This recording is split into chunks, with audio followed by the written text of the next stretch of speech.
You are going to get the knowledge of more than 100 books in just 10 minutes. All of these books point out the same things. Every teacher, every motivational speaker, and every story or incident tells these things. This video is like a goldmine of ideas from more than 100 books. This is going to be my most valuable video ever. It took me a lot of time to compile this knowledge from books, so make sure to watch it all. The first thing that is common in every book is mindset matters. Believe it or not, your mindset matters more than you might think. It's a set of beliefs or attitudes about yourself that can be positive or negative, impacting every facet of your life. Just like a magnet, your mindset attracts things into your life, whether positive or negative. Your mindset acts as a lens through which you see the world, significantly influencing how you perceive, interpret, and respond to various situations. It shapes the way individuals view and engage with the world. Studies suggest that mindset can even influence physical health outcomes, with positive thinking associated with better immune function, reduced risk of chronic diseases, and improved overall well-being. A positive mindset tends to focus on opportunities and solutions, while a negative mindset may dwell on obstacles and problems. The second thing that is common in every book is mind-body connection. Many studies and books have looked into this complicated topic, stressing how important it is. Dr. Bernie Siegel, a well-known doctor and writer, sums up this connection. The simple truth is that our minds and bodies are interrelated. What we do to one necessarily affects the other. This means that how we feel in our minds and emotions can affect our physical health, and vice versa. For instance, stress, often originating in the mind, can manifest physically in the form of headaches, muscle tension, or even more severe health conditions. Conversely, physical well-being, including proper nutrition and regular exercise, has been shown to positively affect mental health and cognitive function. The mind-body connection is also the link between a person's thoughts, feelings, beliefs, attitudes, and their physical health and well-being. It is the communication between thoughts and feelings, which are bodily sensations. Practices like relaxation, meditation, yoga, and hypnosis can enhance the mind-body connection.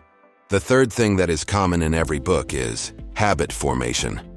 Building good habits is like crafting a roadmap to success in our lives. As Aristotle wisely said, "We are what we repeatedly do." Excellence, then, is not an act, but a habit. This means our daily habits shape who we become, guiding us on our journey and ultimately deciding where we end up. Any behavior or action you engage in regularly counts as a habit, from having coffee as soon as you get to the office to brushing your teeth just before going to bed. Habit formation is the process by which behaviors become automatic. Doing something repeatedly makes you more likely to stick with it, as behaviors eventually become automatic and effortless. Successful individuals understand the transformative power of habits. James Clear, in his book Atomic Habits, wrote, "You do not rise to the level of your goals, you fall to the level of your systems." With a little effort, though, it's possible to change habits that no longer serve you and create new ones that do. Warren Buffett once said, "Chains of habit are too light to be felt until they are too heavy to be broken."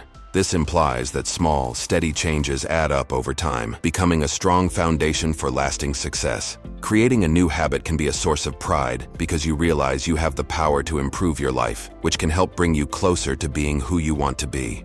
The fourth thing that is common in every book is never stop learning. If I was to give one piece of advice to someone, it would be to never stop learning. The biggest reason most people stop learning is because they hate being beginners. They don't like being at the bottom. But you can't get good at something and reach the top without starting at the bottom. Everyone has to start somewhere. Our brain is like a muscle that needs exercising. When we think of exercise, most of us think of sweaty people at the gym running on treadmills and lifting weights. We don't think of hitting the books. And just like you need those physical workouts so you don't start getting saggy around the middle, you need to give your brain regular workouts that keep it active and healthy. This doesn't necessarily mean that you need to go back to grad school or pursue a formal education, but it does mean that you need to continue learning from others via various forms of media and the world around you. Bill Gates and Steve Jobs learned a lot outside their classroom settings to turn their companies into the global successes they are today. When it comes to entrepreneurship, the most successful people are generally the ones who develop a lifelong love of learning. Just like foods nourish your body, knowledge and information nourish your mind.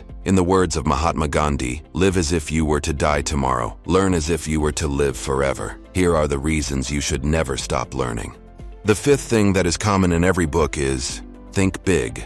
Almost every success and motivational guru asks us to think big. But why is that? Why do we need to think big? Thinking big is the way to live to your fullest potential. You must think big, because that's the only way to find out how good you are. Based on the data I've gathered, thinking big means giving yourself the freedom to brainstorm and explore ideas that can catalyze change. That's pretty esoteric, but in practice it can mean daydreaming about your future, reflecting on your role in your company's trajectory and where you want both to go, pondering what it will take to get ahead of the competition or jump to the next career level, contemplating what activities are actually important in your life and using it as an excuse to be creative. Thinking big pushes you out of your comfort zone. To achieve great success or live a great life, you can't continue doing what you do every day. If you keep doing what you have always done, you will get the same old result as you always did. Hence, thinking big is the way to help you move into the uncomfortable zone. Thinking big forces you to determine whether your actions truly align with your values. As Henry David Thoreau wisely said, "We aim above the mark to hit the mark." So, thinking big is not just a call for grandiose dreams, it is a practical approach to living a more purposeful and impactful life. The sixth thing that is common in every book is gratitude. Gratitude is so much more than saying thank you. Gratitude changes your perspective of your world. According to some philosophers, you can't feel both grateful and unhappy. So when your mind focuses on all you are thankful for, you're more likely to feel joy. In addition, when you are more grateful, you tend to focus on the present, and this can reduce a sense of yearning or anxiety about the future. A study published in Psychological Science found when people focused on being thankful, they were more able to demonstrate patience.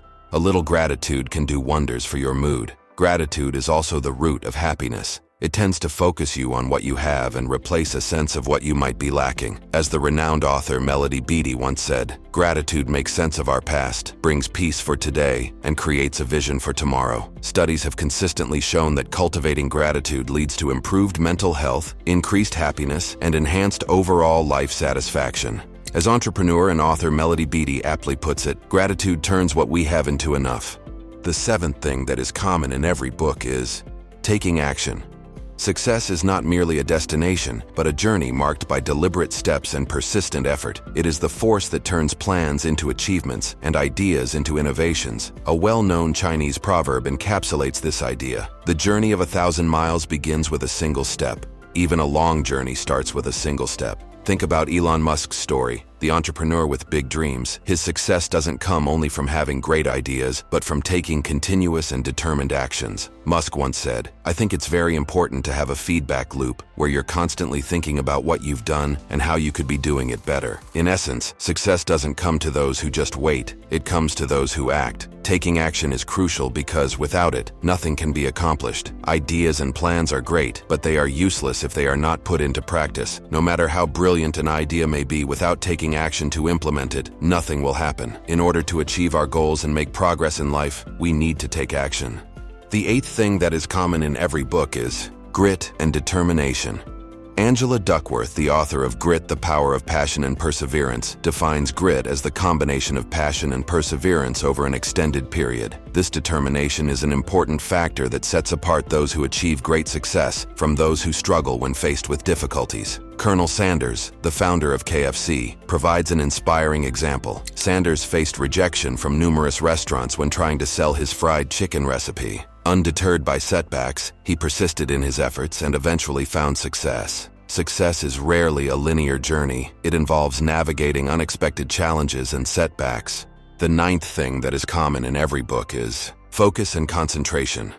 Defined as the ability to focus attention on one single thought or subject, it plays a crucial role in various aspects of life. Betty Buckley emphasizes, good performance is about the capacity to focus and concentrate. Focus and concentration are integral for controlling the mind, rejecting unwanted thoughts, gaining inner peace, freeing the mind from annoying thoughts, improving memory, studying effectively, working efficiently, making fewer mistakes, progressing in meditation, achieving faster results with creative visualization, sharpening intuition, and much more. Norman Vincent Peale adds, when every physical and mental resource is focused, one's power to solve a problem multiplies tremendously. Just like a magnifying glass can burn a piece of paper when the sun's rays are concentrated, our mental powers become impactful when concentrated. Quoting Swami Vivekananda, the powers of the mind are like the rays of the sun. When they are concentrated, they illumine.